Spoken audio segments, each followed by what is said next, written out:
નમસ્કાર, સ્વાગત છે આપનું. આપ જોઈ રહ્યા છો ઓન ધ સ્પોટ અને આપની સાથે હું છું જિજ્ઞા રાજગુર જોશી. આજે ઓન ધ સ્પોટમાં મળાવીશ આપને એક એવી હસ્તી સાથે કે જેમને યુથ સાંભળવા માટે તત્પર હોય છે. જી હા, વાત થઈ રહી છે સંજય રાવલની. એ સંજય રાવલ કે જેમણે અત્યાર સુધી 1700 થી વધારે જેટલા સેમિનાર કરી દીધા છે. એમનો એકમાત્ર વિડીયો સોશિયલ મીડિયા પર ધૂમ મચાવવા લાગી જાય છે. મોટિવેશનલ સ્પીકર તરીકે લોકો તેમને ઓળખે છે, પણ સંજયભાઈ રાવલ કહે છે કે હું મોટિવેશનલ સ્પીકર નથી.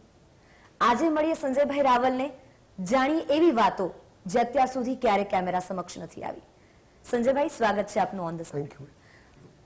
સંજયભાઈ, તમે એવું કહો છો કે તમને મોટિવેશનલ સ્પીકર કહે એ ઓછું ગમે છે. આટલા બધા સેમિનાર કરી દીધા છે. સંજયભાઈનો એમ શું હતો? શું ખરેખર મોટિવેશનલ સ્પીકર જ બનવું હતું કે કંઈક બીજું બનવું હતું? અને ઘરમાં બેન વાઈફ નથી સાંભળતી, લોકો શું સાંભળે? ડોક્ટર બનવું હતું, 54% આવ્યા. ડાયમંડમાં ગયો, લોસ કર્યો. કન્સ્ટ્રક્શનમાં આવ્યો, કન્સ્ટ્રક્શનમાં પણ પહેલા ધંધામાં બહુ મોટો લોસ કર્યો. ફરી પાછું ઠેકાણું પડ્યું અને બુક સ્ટોર કર્યા, ગાર્મેન્ટ સ્ટોર કર્યા, કંઈ ને કંઈ કરતો રહ્યો. પણ જીવનમાં એક જ ચીજ કરી, ભગવાન જ્યાં લઈ ગયો ત્યાં ગયો. ક્યારે ફરિયાદ કરી નથી, ક્યારે નક્કી નથી કર્યું કે આ બધી ડફોળ બનાવવાની વાતો છે કે મારે આ કરવું છે, એમ હાઈ મંગળ પર ઘર બનાવવું છે, અમદાવાદમાં ભાડે નથી મળતું. એટલે હું આ વાતો સાથે સંમત નથી. ઈશ્વર જ્યાં લઈ જાય, જેમ આપણો ઇન્ટરવ્યુ આજે મને ખબર નથી કે આજે આપણે અહીંયા બેસીશું, ધો વી આર હિયર, તો એક ડેસ્ટિની છે અને એને એન્જોય કરવા સિવાય આપણી પાસે કોઈ ચોઇસ નથી. મારો એક વિડીયો મારા એક જમાઈએ યુટ્યુબ પર મૂક્યો અને આ આગ લાગીને લગભગ 1700 જેવા સેમિનાર વેબિનાર થયા. એટલે આ બધું ઈશ્વર ચલાવે છે, આપણે ચાલીએ છીએ. હા, પણ એ કર્યું કે જે કર્યું તે બેસ્ટ કર્યું. કોઈ કોમ્પ્રોમાઇઝ ના કર્યું, કોઈની ઇન્ફ્લુઅન્સમાં ના આવ્યો અને વટથી જીવ્યો અને વટથી જીવીશ. બસ આટલું બધાને કહું છું. અને એ વાત લોકોને શીરાની જેમ ગળામાં ઉતરી જાય છે. એટલે લોકોએ પછી મને સાંભળવાનું ચાલુ કર્યું, લોકોએ બોલાવવાનું ચાલુ કર્યું, મોટિવેશનલ સ્પીકર લખવાનું ચાલુ કર્યું. બાકી હું એક ઓર્ડિનરી ચીલા ચાલુ બિઝનેસમેન માણસ છું, એથી વિશેષ કશું નથી. ક્યારેય કલ્પના નહોતી કરી કે હું બોલીશ ને લોકો સાંભળશે. પણ અત્યારે જ્યારે હું નાના ગામડાઓમાં છું ત્યારે 25-30 હજાર લોકો આવે છે. લુણાવાડા જેવા ગામમાં, તળાજા જેવા ગામમાં, ત્યારે મને એમ થાય છે કે ઈશ્વર કોઈક રસ્તો બતાવી રહ્યો છે. અને એટલે આ કામ હું શોખથી કરું છું, બસ બીજું કશું નથી. મોટિવેશનલ સ્પીકર તો તમે બની ગયા, પણ એના પછીથી તમારે હવે ક્યાં સુધી પહોંચવું છે? સંજયભાઈ શું ઈચ્છે છે કે એક વિચાર લોકો સમક્ષ મૂકવો છે, કંઈક બદલાવ કરવો છે? તમારા લાઈફની ફિલોસોફી હવે શું? કારણ કે પહેલા તમે કહ્યું કે એક બિઝનેસમેન તરીકે તમે શરૂઆત કરી હશે, પણ હવે જ્યારે તમારા આટલા બધા ફોલોવર્સ થઈ ગયા છે તો હવે શેને ફોલો કરી રહ્યા છો? માણસની સ્વતંત્રતા છે ને એ સૌથી મોટી એની જીવનની મૂડી છે. આપણી સ્કૂલ, કોલેજો અને ધર્મ વ્યવસ્થાએ માણસની સ્વતંત્રતાને ખલાસ કરી નાખી છે. મારો એવો એમ છે, મારો એવો ધ્યેય છે કે એવી એડ્યુકેશન સિસ્ટમ બને, એક એવો સમાજ બને કે દરેક માણસની સ્વતંત્રતા ઉપર કોઈનો કંટ્રોલ ના હોય. એક સર્કસનો સિંહ હોય, હમણાં જ મેં તમને વાત કરી, અને એક જંગલનો સિંહ હોય. બંને સિંહ છે, પેલા બેઠા બેઠા ખાવા મળે, પણ એ શિકાર કરવાની મજા છે. એટલે લોકોને કહું છું, સર્કસના સિંહ બનશો નહીં. આવી કંઈક વ્યવસ્થા ગોઠવાય એવો મારા જીવનનો હેતુ છે. 400 રૂપિયામાં બેન વેતનની નોકરી કરતો હતો. આજે ઈશ્વરે બધું જ આપ્યું છે. એટલે મને એમ થયું કે જે કોઈ ચીજોએ મારી અંદર બદલાવ લાવ્યો, જે કોઈ ચીજો હું બોલું છું અને લોકો તાળીઓ પાડે છે, લાખ 3 મિલિયન 4 મિલિયન વ્યૂઝ આવે છે, એ વાતોને કેવી રીતે સમાજમાં ઇમ્પ્લિમેન્ટ કરવી, એ મારા જીવનનો હવે એકમાત્ર હેતુ છે. અને એટલે આવનારા 5 વર્ષોમાં ગુજરાતના તમામ જિલ્લાઓમાં એક સ્કૂલ શરૂ કરવી છે. એવું મેં વિચાર્યું છે. બ્રાહ્મણ છું એટલે ભીખ માંગતા શરમ નહીં આવે, પણ કર્યા વગર મરીશ નહીં. કે આ પૃથ્વી પર આપણે સેક્સ અને પૈસા માટે નથી આવ્યા. We are here for a reason. અને આ રીઝન મને એક બ્રાહ્મણ તરીકે સમજ પડી ગઈ છે કે મારું દાયિત્વ છે કે સમાજને એક દિશા આપવાનું કામ એ બ્રાહ્મણનું હોવું જોઈએ. અને એટલે આવી સ્કૂલ કોલેજો બનાવી છે, જે મારું ડ્રીમ છે કે જ્યાંથી 12 ધોરણ પછી માણસ નોકરી ના કરે, એક ચાની લારી કરે, ભજીયાની લારી કરે, પણ ઇજ્જતથી ઊભો રહે. એને કોઈ કામ કરવાની નાનમ ના હોય, મા બાપનું રિસ્પેક્ટ કરતો, ઈશ્વરમાં અતૂટ શ્રદ્ધા રાખતો હોય. આવા લોકો જોઈન્ટ ફેમિલીમાં રહેતા હોય, આવા પાયાની વાતો જો માણસોમાં નાખી દઈશું ને, તે માણસ આમ 16 કળાએ ખીલી ઉઠશે. બાકી અત્યારે આપણે છે ને ઝાડ ઉપર બહારથી ફળફૂલ લગાવીએ છીએ, મૂળિયામાં કોઈ પાણી નાખતું જ નથી. મારો વિચાર એવો છે કે માણસ, હું વાય આઈ એમ હિયર, હું આ પૃથ્વી પર એમને નથી આવ્યો. 84 લાખ યોનીમાં જખ મારીને આવ્યો છું, એમને નથી આવી ગયો. અને એમાં હાથ પગ બધા સ્પેરપાર્ટ રોક્યો ને તો બેન લોટરી જ છે. પણ સાલું કોઈ કહેતું નથી. ધર્મગુરુ કે તું સાલા પાપી છે, સ્કૂલો વાળા કે તું સાલા ડોબો છે, પેલો આખી જિંદગી એ જ કે હાલો હું તો કંઈ કામનો જ નથી.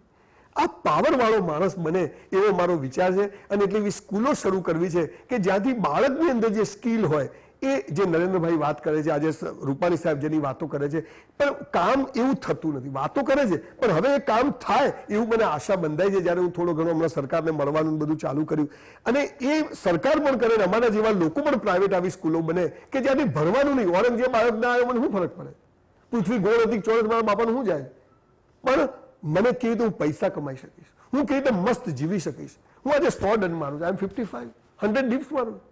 છોકરાઓ જો ખાટલા જેવા હોય ને પાનના ગલ્લે મસાલા, એને ખબર જ નથી, કોઈ કહેતું નથી.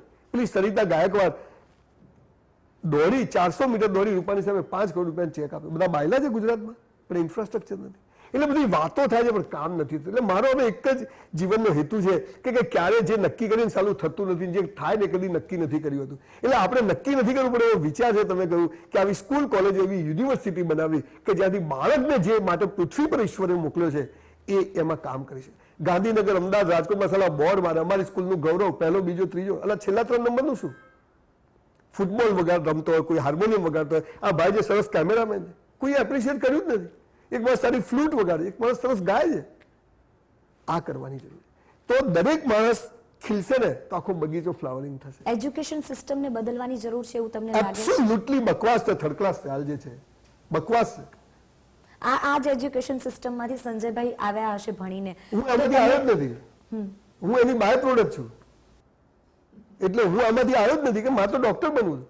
NaSodium, K potassium, NH4, H hydrogen, sucrose, સિલ્ક્રોઝ, BR પ્રોડક્ટ બધું જ આવડતું. 54% આવ્યા. એ સિસ્ટમે મને અહીં નથી પહોંચાડ્યો, ઈશ્વરે પહોંચાડ્યો. તો સિસ્ટમનો ઉપયોગ કરી અને આધ્યાત્મિકતા અને સ્પિરિચ્યુઆલિટીનો ઉપયોગ કરી. સ્પિરિચ્યુઆલિટી વગર નહીં ચાલે. તમે જુઓ બેન, 800 વર્ષ મુસ્લિમોએ શાસન કર્યું, 200 વર્ષ ક્રિશ્ચનોએ રાજ કર્યું, 1000 વર્ષ પછી પણ આ દેશમાં 85% હિન્દુઓ વસે છે. આ દેશ તો પાયો બહુ મજબૂત છે. આ દેશની સંસ્કૃતિ બહુ મજબૂત છે અને એનું ગૌરવ હોવું જોઈએ. જે જ્હોન મેકેલો ખતમ કરીને ગયો ને, અને એટલે કોઈને એનું ગૌરવ નથી કે હું કયા દેશનો માણસ છું. અને એ જ્યારે એને ખબર પડશે ને ત્યારે બેન તમે જુઓ, અને એ કરવાની જરૂર છે. સંજયભાઈ, આમ તો રાજકારણની અંદર પણ જ્ઞાતિવાદનું રાજકારણ સૌથી મોટું એક સ્તર હોય છે. તમે જ્ઞાતિવાદમાં માનો છો? બિલકુલ નહીં. તમને સિમ્પલ વાત કરું, દરેક માણસ શુદ્ર પેદા થાય છે અને એને બ્રાહ્મણત્વ સિદ્ધ કરવાનું હોય છે. દરેક માણસ શુદ્ર હોય. તમને ખબર છે, મિસ્ત્રીઓ પણ જનોઈ પહેરતા હતા, મોચી પણ જનોઈ પહેરતો. દરેક માણસે જનોઈ પહેરવાની. જનો એટલે શુદ્ધ થવું. બ્રાહ્મણનો કોઈ ઇજારો નથી, બ્રાહ્મણ કોઈ જાતિ નથી, બ્રાહ્મણ એક કર્મ છે. એટલે દરેકે બ્રાહ્મણ બનવાનું છે. એટલે આ જાતિવાદ એ બધું રાજકારણની ભાષા છે. આપણે એમાં પડવું નથી. ખરેખર અટક જ ના હોવી જોઈએ. હું તો એવું માનું છું. માણસનું કર્મ બોલવું જોઈએ, માણસની આવડત બોલવી જોઈએ, માણસની હોશિયારી. પણ હવે અંગ્રેજો જે મૂકીને ગયા છે, હિન્દુ મુસ્લિમથી ચાલુ કરીને આ બધું ચાલે છે. 300 ધર્મ ને 3000 સંપ્રદાયો. ઇસ્લામમાં પણ એક ઇસ્લામ મોહમ્મદ પૈગંબર સાહેબ મૂકીને ગયા હતા, 72 ફિરકા બનાવી દીધા. દિલ હે કે માનતા નહીં. એટલે આ આપણો વિષય નથી, આપણે એમાં પડવું નથી. આપણો વિષય એક જ માણસ ખુશાલ જીવતો થાય એવું આપણે બધા ભેગા થઈને કરીએ. આમ તો તમે મોટિવેશનલ સ્પીકર છો, એટલે દરેક વ્યક્તિના જીવનમાં એમની બહુ જરૂર હોય છે. ભલે તમે વિટામિન C માં બનાવ્યું હોય, પણ એમની જરૂર હોય છે. લોકો એને મની તરીકે જોશે, પણ હું એમ કહીશ કે મોટિવેશનની જરૂર હોય છે. દરેક વ્યક્તિના જીવનમાં મોટિવેશનની જરૂર હોય છે ને એટલા માટે લોકો તમને આટલા બધા સાંભળવા આવે છે. સંજયભાઈને શું લાગે છે અને શું એવું બોલે છે કે લોકોને મોટિવેશન મળી જાય છે? એવી કઈ દુખતી નસ લોકોની દબાવી દો છો તમે કે લોકોને તમે ગમવા લાગો છો? વધારે નથી કરતો, પણ 2000 લોકોને મેં સુસાઇડ કરતા બચાવે છે છેલ્લા 2 વર્ષમાં. મારી કોઈ ઓકાત નથી. હું પહેલા બી આ જ હતો, કોઈ સાંભળતું નતું. મને કોઈ જાત દીજે ભ્રમ જ્ઞાન નથી થયું. પણ એક વાર બોલ્યો, 2 વાર બોલ્યો ને હું મારી વાત કરું છું. હું કોઈ ફલાણાએ આમ કીધું, ફલાણાએ આમ કીધું. મોટિવેશન સ્પીકરો આવે છે. આઇન્સ્ટાઈને એના મગજનો 5% જ ઉપયોગ કર્યો હતો. ચાલો આપણે ડિપ્રેશનમાં આવી જઈએ, હું માઇનસમાં છું કે શું? આ નથી. તમે જે કર્યું હું ના કરી શકું, હું કર્યું આ ભાઈ ના કરી શકે. દરેકની ફિંગરપ્રિન્ટ જુદી છે, એક ઝાડ પર 2 પાંદડા જુદા છે. દરેકનું અલગ વ્યક્તિત્વ છે. પણ એ ઘોડા ગધાડાને સાથે દોડાવવાની જે રેસ ચાલી છે એમાં બધા થાકી ગયા છે. એટલે મને સમજ નથી પડતી કે હું શું આ વિશે શું વાત કરું, પણ હું માનું કે જિંદગી અદ્ભુત છે. અને એ અહેસાસ બાળકને તમે કરાવી દો ને તો એ સાહેબ એ બૂટ પોલિશ કરતો હશે ને તો એ મુકેશભાઈ અંબાણી જેટલો ખુશ હશે. બસ આ પાયાની વાત છે. તમને આમ તો મૂળ હેતુ તમારો એજ્યુકેશન સિસ્ટમને સુધારવા માટેનો અને એક નવો વિચાર લોકોમાં, કારણ કે જે મૂળમાં છે એ ફળમાં લાવવા માટેનો તમારો પ્રયત્ન છે. પણ સંજયભાઈ, એજ્યુકેશન સિસ્ટમ સુધરશે કેવી રીતે? માત્ર વાતોથી નહીં સુધરે, માત્ર કહેવાથી નહીં સુધરી જાય, કંઈક એના માટે કરવું પડશે. એટલે મેં જ કહ્યું કે હવે action speaks louder than word. એટલે હું જે સ્કૂલ બનાવી રહ્યો છું, એક સ્કૂલમાં લગભગ 75 થી 100 કરોડ રૂપિયાનું ઇન્વેસ્ટમેન્ટ છે. It's too costly. અને 10-15 કરોડ રૂપિયાનું મેન્ટેનન્સ આવે ત્યારે આવી નોટો તૈયાર થાય જેની હું વાત કરું છું. એટલે મેં નક્કી કર્યું કે હું 2 સ્કૂલથી તો શરૂઆત કરું. એટલે અત્યારે અમદાવાદ અને મહેસાણામાં મેં 2 સ્કૂલોનું કામ શરૂ કર્યું છે. અને યુનિવર્સિટી કે જે કોલેજની અંદર અત્યારે આપણી નવી એજ્યુકેશન પોલિસીમાં આવ્યું કે તમારે ફ્લૂટ લેવી હોય તો સબ્જેક્ટ તરીકે લઈ શકો, તમે ટેનિસને લઈ શકો, તમે ક્રિકેટને લઈ શકો. જે લગભગ 70% હું બોલતો તે નવી એજ્યુકેશન પોલિસીમાં લીધું છે. એવી સ્કૂલ કોલેજો બનાવવાની મેં શરૂઆત કરી છે. મને ખબર નથી કે શું થશે, પણ મેં જોયું કે હમ તો ચલતે ગયે કારવા બનતા ગયા. એટલે આપણે મોટી વાતો, અને હું રૂપાણી સાહેબને પણ જ્યારે આખો પ્રોજેક્ટ મેં સમજાવ્યો, હું ક્યારે રૂપાણી સાહેબને મળ્યો નથી પણ આ લોકડાઉનમાં મળ્યો, તો એમણે પણ મને એમ કહ્યું કે સંજયભાઈ તમારો વિચાર બહુ સરસ છે અને મને દમદાર લાગે છે, કદાચ હું તમારી સાથે રહીને આપણે પણ 10 સ્કૂલ બનાવીશું. એટલે વિચાર કરો, મેં 2 સ્કૂલની વાત કરી તો સરકારે સામે 10 સ્કૂલ બનાવવાનું મને કહ્યું છે. ક્યારે બનશે, શું બનશે, સરકારી સિસ્ટમ છે એ ખબર નહીં, પણ બનશે. રૂપાણી સાહેબને જોઈને મને એમ લાગ્યું કે આ માણસ કદાચ હેલ્પ કરશે. અને યુનિવર્સિટી માટે મેં લગભગ 350 એકર જમીન લીધી છે અને એની અંદર પણ બધી જ કોલેજો હોય, પણ ભણવાનું નહીં, બીજી બધી પ્રવૃત્તિઓ કરે. આવી મેં શરૂઆત કરી છે. હવે શું થશે, કાલ સવારે હું વોઇસ કે પેપરમાં ફોટો સંજય રાવલ દેવ થઈ ગયો મારા હાથમાં નથી, પણ હું આ કરવા જઈ રહ્યો છું. અને મને જોઈને ઘણા બધા બીજા બિલ્ડર્સ, બીજા બધા બિઝનેસમેનોએ પણ કહ્યું કે સંજયભાઈ તમારો આઈડિયા બહુ સરસ છે, આપણે આવું કરશું. એટલે આવનારા 5 વર્ષોમાં ગુજરાતમાં આવી 15-20 સ્કૂલો શરૂ થઈ જશે અને જોઈને બીજા લોકો કરશે, એટલે ચાલતું જશે. આમ તો કોરોના કાળમાં સંજયભાઈ લોકો ઘણું બધું શીખ્યા. લગભગ આપણે 2-3 પ્રકારના લોકો જોયા કે જે જીવનને વધારે સારું બનાવવાની કોશિશ કરી રહ્યા છે. એવા લોકો પણ જોવા મળ્યા. એવા લોકો પણ જોવા મળ્યા કે જેણે જિંદગીને સ્થિર કરી દીધી, અને એવા લોકો છે કે જેમણે જિંદગી એકદમ બદતર થઈ ગઈ.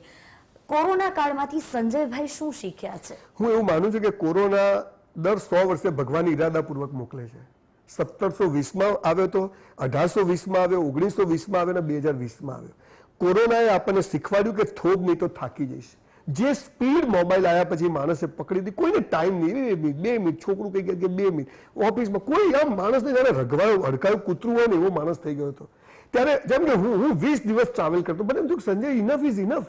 મારી વાઈફ મને કે સંજય તમને થાક નથી લાગતો? રોજ આજે ભાવનગર, આજે અમરેલી, આજે રાજકોટ, આજે દિલ્હી, આજે મુંબઈ, આજે હૈદરાબાદથી પાછો અમદાવાદ. આ એક બ્રેક લગાવી છે કે આ પૃથ્વી પર આપણે દોડાદોડી કરવા નથી આવ્યા. શાંતિથી બધા મુકેશભાઈ અંબાણી ના થઈ શકે, બધા સુનિલ ગાવસ્કરનો છોકરો ક્રિકેટ ટીમનો કેપ્ટન ના થઈ શકે, અમિતાભ બચ્ચનનો છોકરો સુપરસ્ટાર ના થઈ શકે, તમારો દીકરો કે દીકરી તમારી જેમ પત્રકારત્વમાં ના પણ આવે, મારો દીકરો છે ને ઘરમાં નથી બોલતો. એટલે આ ચીજો આખી જુદી વાત છે. એટલે આ એકની એક જ વાતો હું દર વખત કરતો હોઉં છું, પણ મારું કહેવું એવું છે કે ઈશ્વર જ્યાં લઈ જાય, જેમ લઈ જાય એમ જવું, ફરિયાદ કરવી નહીં અને મસ્ત જીવવું. કાલ સવારે કઈ કલ્પના કરી નહીં હોય એવી ચીજ તમારી સામે આવીને ઊભી રહેશે. This is called life. સંજયભાઈ, ઈશ્વર જ્યાં લઈ જાય ત્યાં લઈ જવાની વાત કરી રહ્યા છો. જો રાજકારણમાં ઈશ્વર લઈ જાય તો સંજયભાઈ રાજકારણમાં હશે. એબ્સોલ્યુટલી. કોઈ આપણે જીવનને બાંધ્યું જ નથી. મને દારૂ પીધો નથી પણ ઈચ્છા થાય તો પીવું, એમાં હું એવો માણસ છું. અંદરનો મારો જે આત્મા છે એને દુઃખી નથી કરવો. લોકો માટે લોકો શું કહેશે એની ચિંતા નથી કરવી. આ પૃથ્વી પર આવ્યો છું, જે કામ માટે એને મોકલ્યો છે એ જ્યાં બતાવશે મને, હું મારા સ્કૂલોને હું લેવા. I am always second class student in my school life.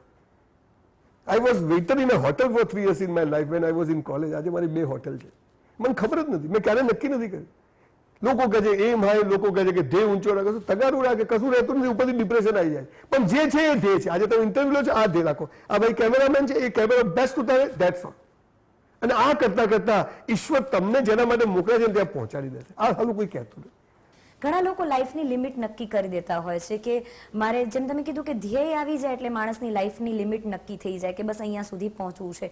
ઘણા લોકો એવું નક્કી કરે છે કે મારે આ શિખર પર જવું છે, પણ શિખર પર પહોંચ્યા પછી શું? એના માટે શું કહેશે સંજયભાઈ? આમાં એવું છે કે તમે હિમાલય પર ચડવું હોય ને તો 6 મહિના થાય, પણ ત્યાં તો ઝંડો ફરકાઈને પાછા જ આવવાનું છે.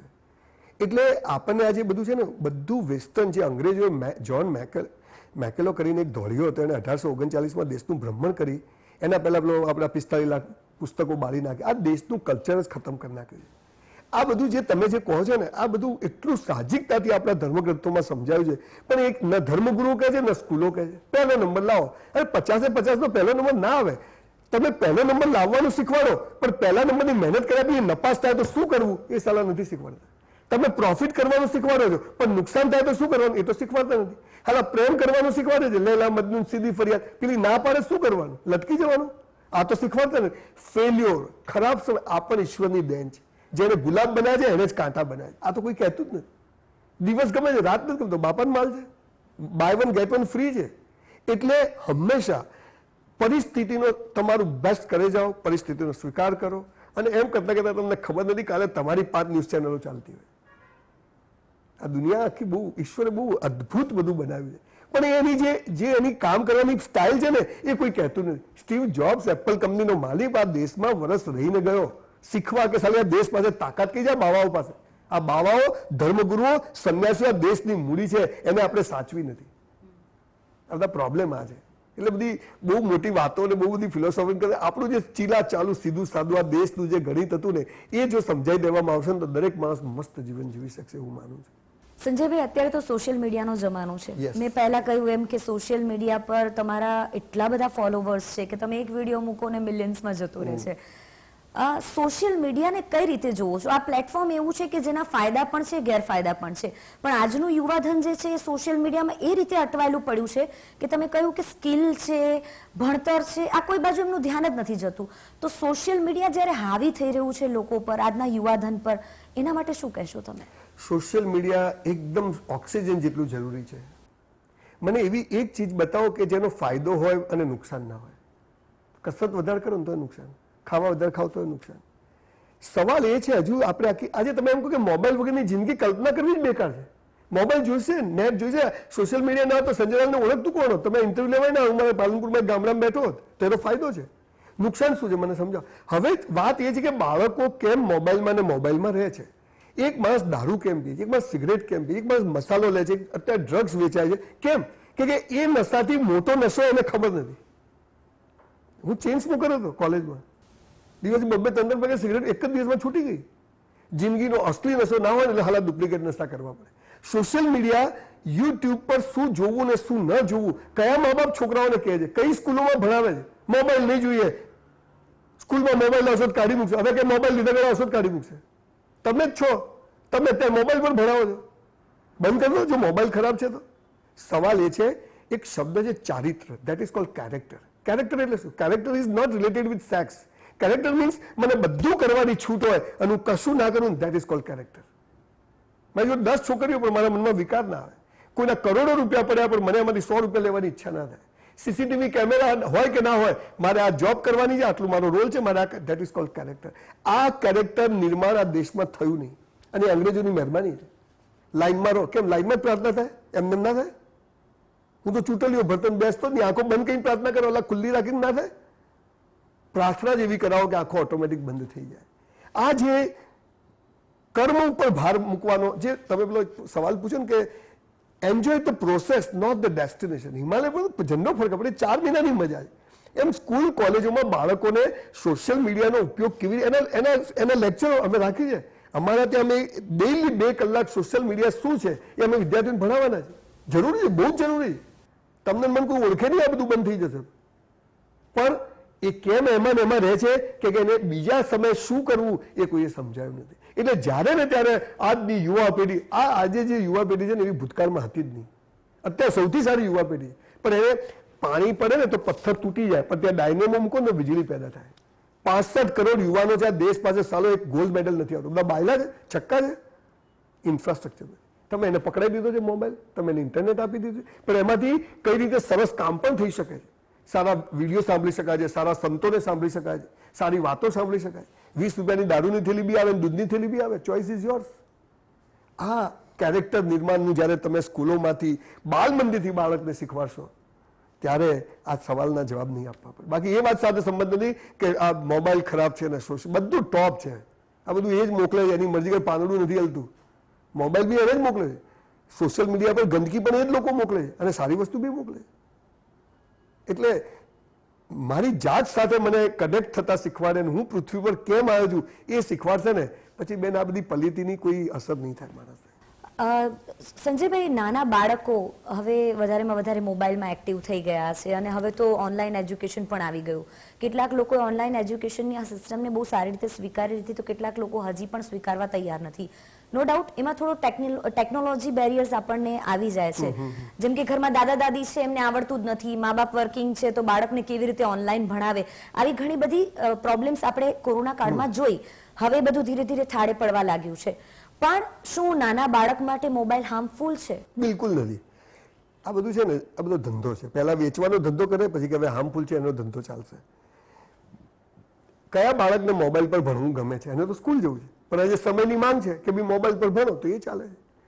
એટલે હું હજી તમને કહું છું કે આ પહેલા મુર્ગી કે પહેલા ઈંડું, જાડિયા માણસ સારા પતલા માણસ સારા, બધી ચર્ચાઓ બે બુનિયાદની છે.